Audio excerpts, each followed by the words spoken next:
വളരെ ചെറിയ ഒരു അശ്രദ്ധ മാത്രം മതി ശ്വാസകോശത്തിൽ ന്യൂമോണിയ പിടിപെടാനും കേടുവരാനും ചിലപ്പോൾ മരണം വരെ സംഭവിക്കാനും.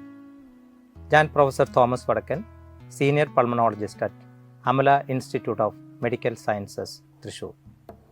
ഞാൻ പറഞ്ഞു വന്നത് നാം കഴിക്കുന്ന ഭക്ഷണ പദാർത്ഥങ്ങളും മറ്റു വസ്തുക്കളും അബദ്ധത്തിൽ ശ്വാസകോശത്തിലിറങ്ങി ഉണ്ടാക്കുന്ന പൊല്ലാപ്പുകളെക്കുറിച്ചാണ്. സാധാരണയായി കുട്ടികളിലും, തീരെ ചെറിയ കുട്ടികളിലും വളരെ പ്രായമായവരിലും ആണ് സംഭവിക്കുമെങ്കിലും ചെറുപ്പക്കാരിലും അബദ്ധത്തിൽ ഇങ്ങനെയുള്ള വസ്തുക്കൾ ശ്വാസകോശത്തിലെത്തിപ്പെടാം. 2 ആഴ്ച മുമ്പ് മലപ്പുറം ജില്ലയിലെ അറിയപ്പെടുന്ന ഒരു മാപ്പിള പാട്ടുകാരൻ, അദ്ദേഹം തൻ്റെ കൂട്ടുകാരൻ്റെ 1.5 വർഷം മുമ്പ് പങ്കെടുത്ത വിരുന്നിൽ അബദ്ധത്തിൽ ചിക്കൻ ബിരിയാണി കഴിക്കുന്നതിനിടെ കോഴിയുടെ എല്ല് വിഴുങ്ങുകയായിരുന്നു. തുടക്കത്തിൽ ഏറെ ചുമയും അസ്വസ്ഥതകളും അനുഭവപ്പെട്ട അദ്ദേഹം ഏതാനും ദിവസങ്ങൾക്കുള്ളിൽ സുഖം പ്രാപിക്കുകയും പിന്നീട് പ്രത്യേകിച്ച് രോഗലക്ഷണങ്ങളൊന്നും ഇല്ലാത്തതിനാൽ ശ്രദ്ധിച്ചില്ല.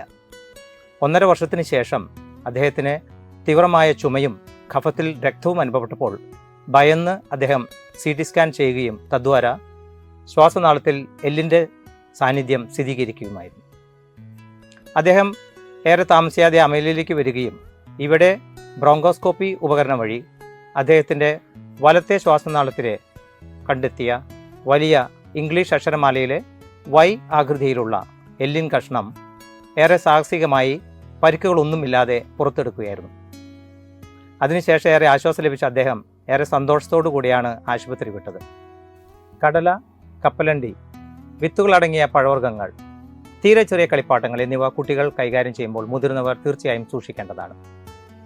ഇനി അബദ്ധത്തിൽ മുതിർന്നവർക്കോ കുട്ടികൾക്കോ എന്തെങ്കിലും ശ്വാസനാളത്തിൽ പോയി എന്നൊരു സംശയം വരികയാണെങ്കിൽ തീർച്ചയായും വിദഗ്ധ പരിശോധന നടത്തുകയും അതിനുവേണ്ട ചികിത്സകൾ ചെയ്യേണ്ടതുമാണ്.